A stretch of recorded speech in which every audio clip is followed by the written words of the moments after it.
Hi, this is Robin Cavallaro with the Southern Maryland Center for Independent Living, and I got a couple of roles here. So today I am talking with Nikia Cruse, who is also a board member. So welcome. How are you? Hi, Robin. Thank you so much. I'm doing great. So, fun fact, Nikia and I both share is children with different abilities. Y'all know me, I don't use that disabilities word because there's no such thing. With different abilities. But while I got introduced to Southern Maryland Center for Independent Living when my son was pretty much an adult and wanted to know why it was a secret so long, she actually got to benefit from it. So we're going to learn all about her story, figure out, see how it can help you get involved if you need it, Yeah. and get to know her a little bit better because she's kind of cool. So I don't know so if my daughter would say that, but oh no, kids will never say that about their parents until, well, they never will. They either say it up until they're 5 or maybe when they're over 50. That's right. it. Yeah, that's when the Yeah, that appreciation those kicks gap in. years, not happening. Um, so how did you learn about the Southern Maryland Center for Independent Living? Okay. Well, it's been quite some time since I was introduced to the SIL, and I want to say that Aiden, my son Aiden, who's 13 now, was probably about the age of 3. And I believe I learned about Southern Maryland Center for Independent Living through the school system, I believe. Aiden was attending, um, oh gosh, here we go. What's the name of the school? It's across from La Plata High School. It was his first school. Of course, I guess I should have written some notes down. Um, the first school that he attended, it was for children with different abilities. You know, they got to start school a little earlier and get special services.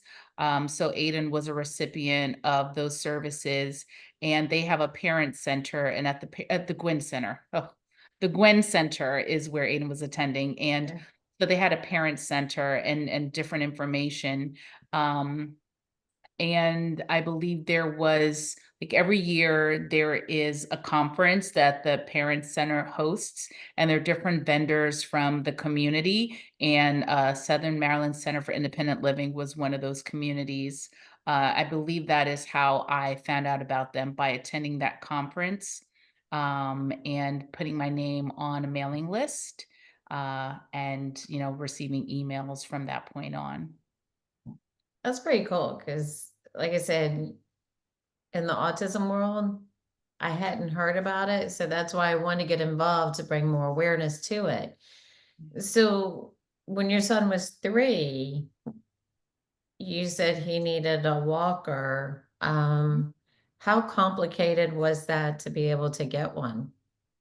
So, 3 years old walking, kids are walking what, maybe depending, starting from age 1. Um, my daughter, who is 2 years younger than Aiden, she was walking by age of 1. Aiden did not get, and it's called a gait trainer. He did not receive his gait trainer until, I believe, the age of 3. The process itself was simple, but if I can just kind of back up a little bit, Aiden was diagnosed with something called Warburg micro syndrome, and because of it, he was not able to walk. Um, and it was diagnosed at Children's National Medical Center, um, and his pediatric center. They also had a lot of resources. That's how I learned about the early like education program for children with different abilities, and how he ended up at the Gwen Center. And so through the process, his doctors um, were able to, they were able to write prescriptions. Now, there was a lot that I still didn't know at the time. And honestly, it's been so long. the way it plays out in my mind is I knew about this organization. I knew that there was funding, and I made a phone call, and I met a woman named Pamela Ford who still works at the SIL.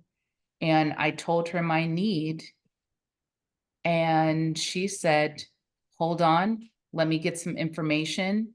Let me get your information, and I think I can help you." And she was able to help us. That's Um, pretty awesome. yeah, yeah, it is. Is all right, so let's go back to the beginning of learning all this stuff because I remember the kick in the gut that comes with a diagnosis of your child Mhm.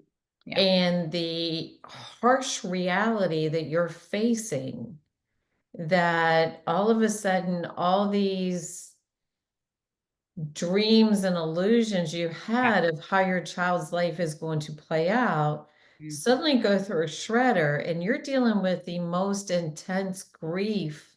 yeah, The only thing worse than that is having to bury a child. yeah. So, yeah, and I'm not, and I don't want to gloss over that at all because at the time you're going through one of the most intense pains and frustration a parent can be dealing with. Mhm. You're trying to find help for your child. Yeah, The frustration because this is not something that you, and again, even 10 years ago, Facebook is not what it was then, where you can go in there and go, hey guys, and I right, apologize, there's no way I'm going to properly pronounce the diagnosis you mentioned. My child just got diagnosed with this. Who can help? And suddenly you got 50 responses of, hey, yeah, my cousin did this, my cousin did that, and hey, my brother did this. Oh, wait, I did this with my child. That was not the life you were living. right, right. So that's why I want to put this and make this much more clear because at the time you were an emotional wreck. Yeah, You've got this little bundle here that you desperately need help for, but you don't know the help you need. right. And you pick up the phone and this lady Pam goes, oh, I think I can help you. Yeah, You weren't looking for a matching coat to go with a skirt. right, right. Yeah, no, we were not. We were not. So, yeah. So let's back up. And I apologize. I'm gonna jumble it. So the Go for it. diagnosis your son got, what all does that involve? Okay, so Aiden was born, normal birth, and we're going to our medical appointments. And I noticed that Aiden had a little dot in his eye, a little glimmer. And, depending on how you look at it, you might think it's the light shining off of his eye. And I, for whatever reason, at least on 2 doctor's visits, I forgot to say, "Hey, I noticed something in his eye."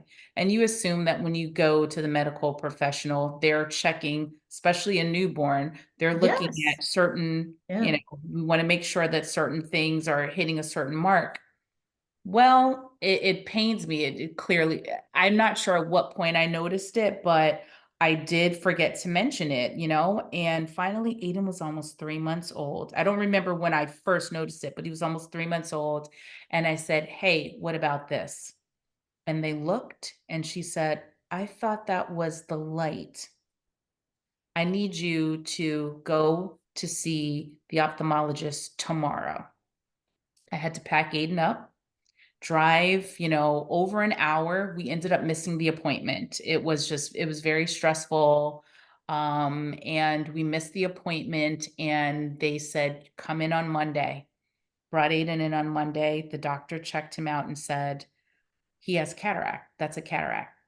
And it was very painful because, for me, because that meant that his vision was blocked, so his brain wasn't connecting with his eyes. And so, he was getting to the point where, his eyes were pretty much gonna shut down. They're not making that connection with the brain. Um, So he had to have surgery that week on one eye, and I believe the next week on the second eye because there was a cataract that we couldn't see.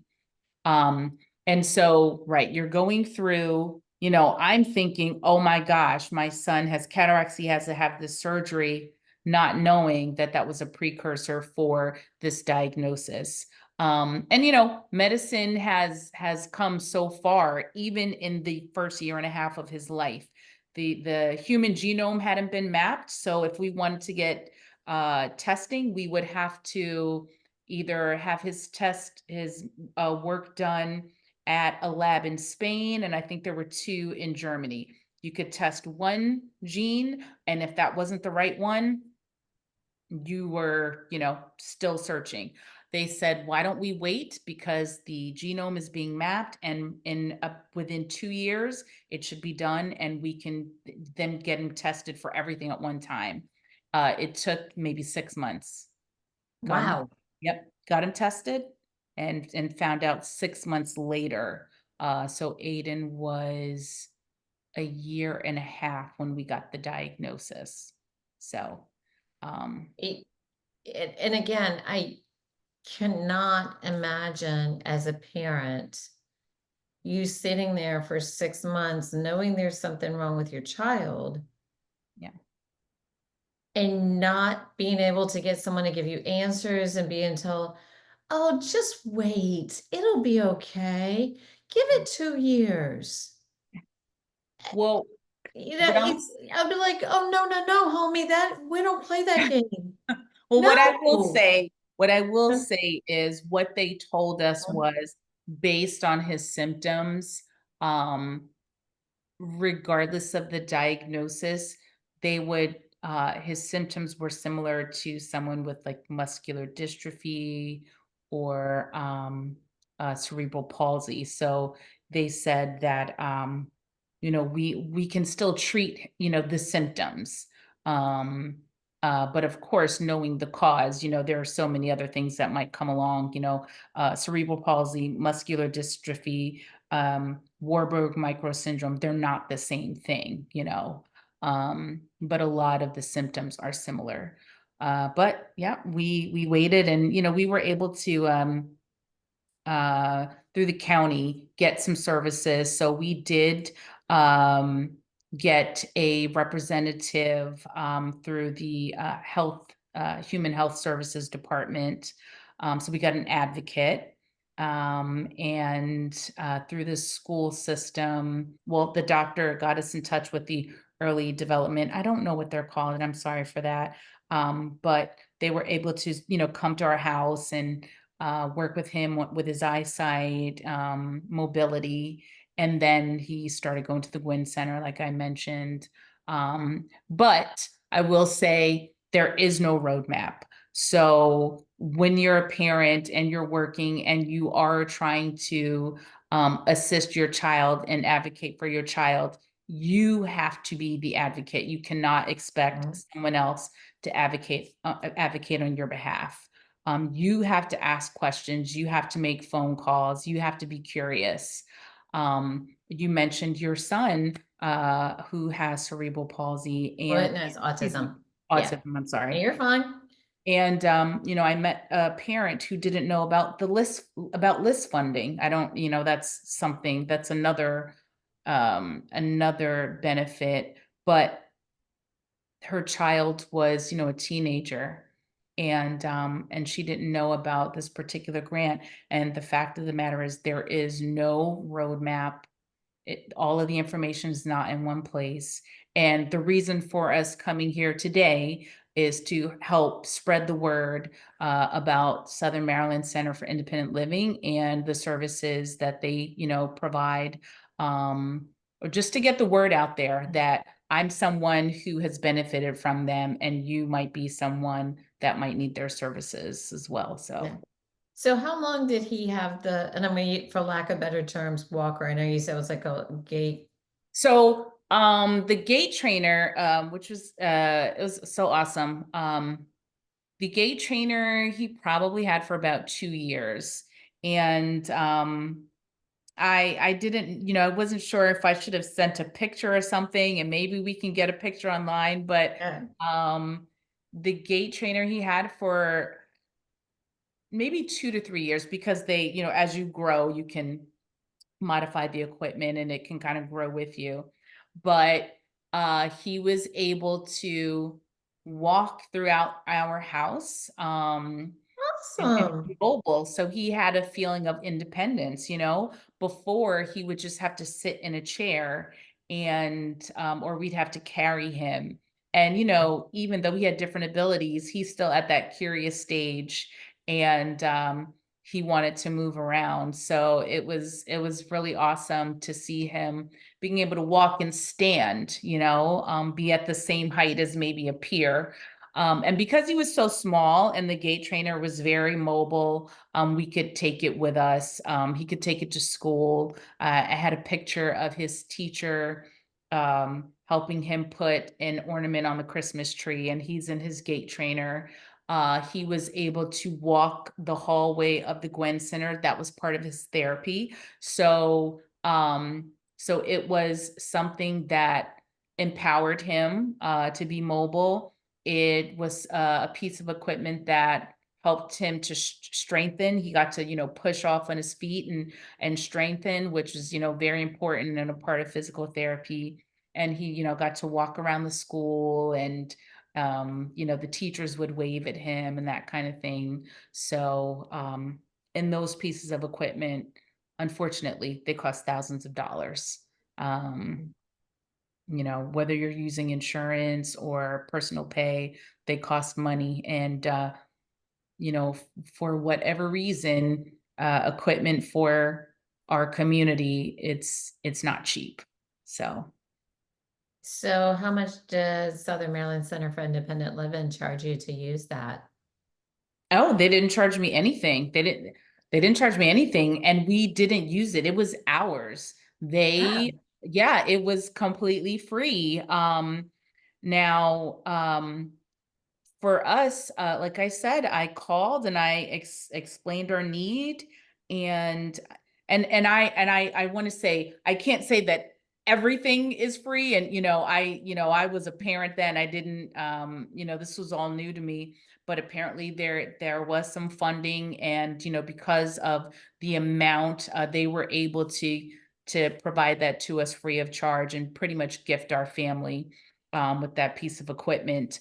So all I had to do was make a phone call. I didn't have to take Aiden anywhere. They had a wonderful company. I don't know the name of it. It's been so long, but they had a wonderful company in Virginia. A gentleman drove up. He was super sweet, and he took Aiden's measurements, um, and said, I have everything I need. And he was correct in that. And he ordered the equipment. It came to our house. He was there to show us how to use it, and that was that. It was super simple. that's Um, amazing. That yeah, is absolutely amazing. yeah, It, it's mind-boggling the fact that this organization that does so much for so many is not that are well known in the community. And I think that's something you and I both, our goals are to change that and make them someone that is highly known mhm, and the first call for a lot of people that are in your position or in the position of so many others to see if they do have a resource for them. I mean, obviously, they can't help everyone. Sorry. yeah, But at least if they can help a lot, you know. yeah, Um, so how is Aiden now? I know you said he's like what, 13, 14. yeah. Aiden is a teenager. He turned 13 this year. Just go ahead, do this all I day. know, I Like, yeah, just know. practice saying Hail Mary, Mother of God. I It'll know. get you through it. We're very fortunate. And So, yep, he's a strong 13-year-old. So he likes to flex his upper body strength. yeah. So He likes to give me a hard time. I don't know why. He likes to do the opposite of what I need him to do. I don't, but when dad It comes it's by, it's called being a teenager. My kids are now exactly. 24 and 26. I guarantee you will survive it. Right, right, yeah. Yeah. So, I mean, but I love it, and it shows that he has personality. He's a person, he's a human. Right. Even though he has these different abilities, he is there, and he has wants and needs and preferences. So he's 13 years old. He has not used a gait trainer in many years. A few things, COVID kind of set, I think, a lot of communities back. He got a lot of Yeah. services being in school, and even he was getting a lot of therapies outside of school, and we had scaled back. So he had lost some strengthening and what have you. And it's just difficult after a certain point to use a gait trainer, but he used a gait trainer all of elementary school. I wanna say maybe 6th grade, but several years he was able to, Mhm. benefit from having a gait trainer. I think he may have had 3. He may have had 3 gait trainers, with the one from Southern Maryland being the first one, but now we put him in a stander. So, instead of walking, he's in the stander, and you can roll the stander, so he's still able Oh, that's to, cool. yeah, he's able to be upright, yeah. Yeah, so he used that. He used, that particular one for about 2 years, but, um, it's, as parents, my husband and I try to do whatever we can to enrich his life. And, just because you have a child with different abilities, sometimes parents may think, or caregivers may think, you know, that's just them and there's nothing that I can do. But there's always something that you can do. And, Southern Maryland Center for Independent Living is one of those organizations that can really help empower you and enrich you and give you support. And if they don't have all of the answers, they may have other resources that they can refer you to. It's a network, so when you find Mhm. people that are working in this kind of community, we usually are able to, connect with others, and things travel through word of mouth and community and relationships. So if you have, and it doesn't have to be a child, any person with disabilities, or maybe you're a disabled veteran who needs support. The SIL is there for you and is a resource that you can definitely tap into for assistance. Exactly. I mean, I've seen so many ramps there for people that can no longer do steps to get into their house. And I was absolutely blown away the first time I walked in there and I saw this library full of equipment. Yeah. They have so many resources and so many options to be able to help so many. Yes. And that's why we're going to start doing these videos. Fair warning, guys, they're coming.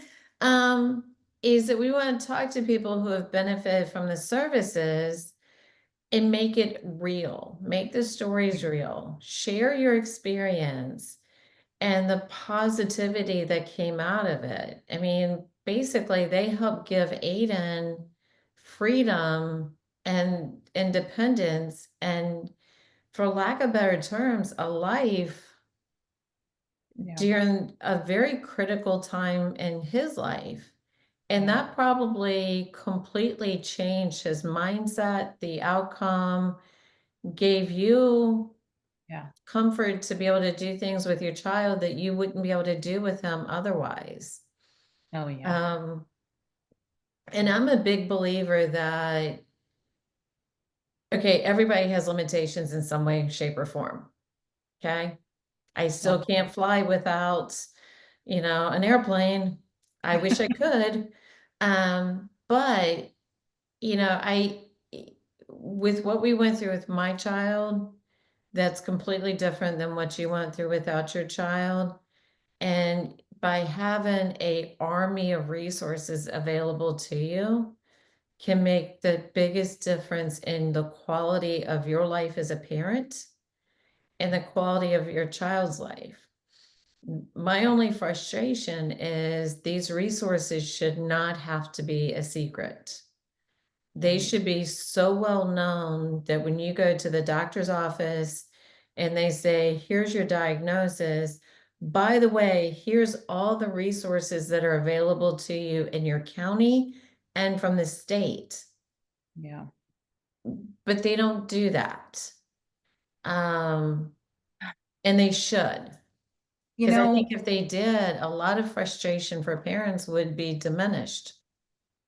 yeah, it's interesting that you say that. You kind of jogged my memory a little. And like I said, Aiden is 13 now. So remembering all the pieces and parts and how things progressed, is a little fuzzy to me. I do remember that I believe it was either Children's National Medical Center, um, or his pediatrician or both. They did give me a list that did have some resources on it. I don't remember what they were. Honestly, I might even still have it upstairs. I Yeah. have to check. Um, but But the reality is, at the time, you're overwhelmed. most definitely. That's a feeling that unless you've been there as a parent, there's no way to ever fully explain Yeah, that to another parent that has not gone down that rabbit hole. So, very true. Very, very true. There are a lot of parents that are suffering in silence. mhm, You're yeah, definitely correct about that. And then there are also other communities that maybe don't speak English or, and so there's a language yeah. barrier. There might even be a cultural barrier, but we're all humans, we're all people, and we all want the same things. And, you know, um, everyone should have access, to the same opportunities and, yeah. 1,000%. And both of us do share the similarity that when my son was getting diagnosed with autism, it was in 2002, which it was not the same as it is now. Your son has a diagnosis that is not well known. I Yeah. mean, it's not like they have a ribbon for it. They don't have a month associated with it. It's Right. not a term you see thrown around on Facebook all the time. So it's a diagnosis that, again, you're digging for support and and trying to find a community of other parents that are going through it to try to have that extra support system. Yeah, it's crazy that you say that because Aiden, we were at one of his IEP meetings. What does IEP stand for? Individualized Education Plan. Yes, it's know that one well. Uh-huh. Yeah. We were at an IEP meeting. So when we got the diagnosis, we kind of went through a mourning because a period of mourning, because his diagnosis is Warburg micro syndrome. There's something called, I believe, Warburg syndrome, which is not the same, and the life expectancy isn't the same. And I Oh, looked that up, and the expectancy was not very long, and I literally went through a mourning for my son because I thought he had that, oh my okay? God. We find out that that's not what it is. This is it, and so when I Googled the right term, there was a little girl that came up in my Google search, and, so we're looking and we're reading and we're seeing, of course, we had our genetic, paperwork, but we're looking online and kind of reading and look, there's a girl space. And so a couple of years later, we're at an IEP meeting and it was so crazy. I believe the vision specialist, she said, "Hey, I was online, preparing for this call, and I found this flyer online. It was for a Warburg Micro Syndrome conference that was going to be held in Long Island." The girl who I Googled who lives in England her parents were coming to Long Island because there was a family that they had met that they knew online Uh-huh. through Facebook, and they were having a conference. That April, this was in fall, we were able to go to the conference. We were so fortunate. We were able to go to the conference. We stayed in a house. There were a few families, and we were able to, commune with them, meet them, and that's how we were able to find others. We were fortunate. That's not everybody's story. And a lot of people, like you said, Facebook was not big. And those families, they spent years alone. I came in after they had already been online and started to get things moving. So we were super fortunate. But technology has helped us and progressed in that way to assist families. So yeah. Yeah, that's amazing. It's like the internet is phenomenal. Yeah. You can find everything in there. Doesn't necessarily mean it's accurate, but you can find everything. Right. So, now I love the fact that you're giving back to the cell. And for those that are questioning, sometimes you get tired of saying Southern Maryland Center for Independent Living. So we just say Yeah, still. Okay. just still. It's the same thing, guys. Um, but I love that you're giving back to them. And I love how you're involved you are and everything you're doing to help them. You know, it's such a phenomenal organization and they do so much to help so many. And, it's like, I'm going to try to help them raise money. So, guys, if you're watching this, we'll have the link. Open the wallet. Come on, help out the other little Aidens. They need you. Right, we need your support. We do, we do. It Yeah, takes a village. It takes a village. And, yeah, you might, I don't know, $5 might waste on, I don't know, candy or I don't know what things cost these days, but yeah, I'm sure if you thought about, the money that you spent over this last week and how much of it did you, just waste on some random something or other, when you could really, hey, we'd like to take that money and really make a difference in somebody's life. Definitely. yeah. Or if you'd like to donate your time, we're not going to say no. Um, the big thing though is, and kind of wrap it up a little bit, this still does so much for so many.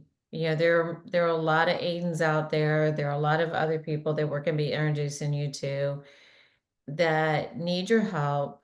That, you've got Lydia behind the scenes is pretty much in charge of this. And she's got a heart the size of Texas. And that she is constantly trying to find money so she can keep this thing running to be able to give to so many. And if you find yourself in a position where you have a different ability, whether it was due to birth, an accident, like me, you're getting older, body parts don't move as well anymore. If you find yourself in need, give them a call. Can't, not gonna say absolutely guaranteed, but if they can't help you, they can be a resource on who to call to get you to the right person. And it's always worth a little call. All you have to do is live in Calvert, St. Mary's, or Charles. Mhm. There are other sills out there, but the ones that we're talking about today cover Calvert, St. Mary's, and Charles. So you got the Tri-County area, Southern Mhm. Maryland, which is why it's called Southern Maryland Center for Independent Living. Mhm. And they will bend over backwards to help you figure out if they can help you or where to go if they can't. So Yeah. much appreciated. Yeah. So I love the opportunity that I'm getting to know you better and see where we can get extra cash coming in here and more importantly to share the story of what they do to bring awareness so that there's not other Aiden moms out there that don't happen to be at the right place at the right time and put your name on an email list. Um, Yeah. to get so much awareness out there from everyone. Yeah, Definitely. And I know I talked about my story with Aiden and the gate trainer. And before I, even after that, before I became a board member, and I know we're wrapping it up, but before I became a board member a few years ago, I reached out to them again, and they were there, ready and willing. It was just the modification that I needed. I wasn't quite ready, so I passed on getting that service, but they were once again ready to step in and give me support, and told me, as soon as you're ready, give us a call back. We'll get you on our list, and would love the opportunity to service you. So definitely, like Robin said, the link will be provided. You can reach out, whether it's your time that you can donate, your money, and you can check out the site and see what services we offer, and please reach out and share with others that you know. yeah. So thank you very much for being the guinea pig and doing the first I know. intro. Um, yeah, welcome to my world. Um, it's like a little Yeah. scary here, but it's all Yeah. good. And I love where your heart is, and I love that I love hearing Aiden's story, and would love to meet him one day and see him scooting around on his little thing. Um, but guys, we need your help. That's it. I don't know how else to say it other than please, sir, maybe have a little more. Um, it'll be your little Oliver. Oliver. I love Oliver. One of my favorites. Don't I'll start singing and dancing in here in a minute. Yeah. I'll do the begging. If I sing, y'all are not gonna, you're gonna go, oh, no, no, no. Although you may end up donating more just to get me to stop singing. Because I used to tell my kids either behave or I will sing. Yeah. Yeah. But anyway, I do appreciate it, and I will see you on the next call. All right. Thank you so much. I appreciate it. Okay. Bye.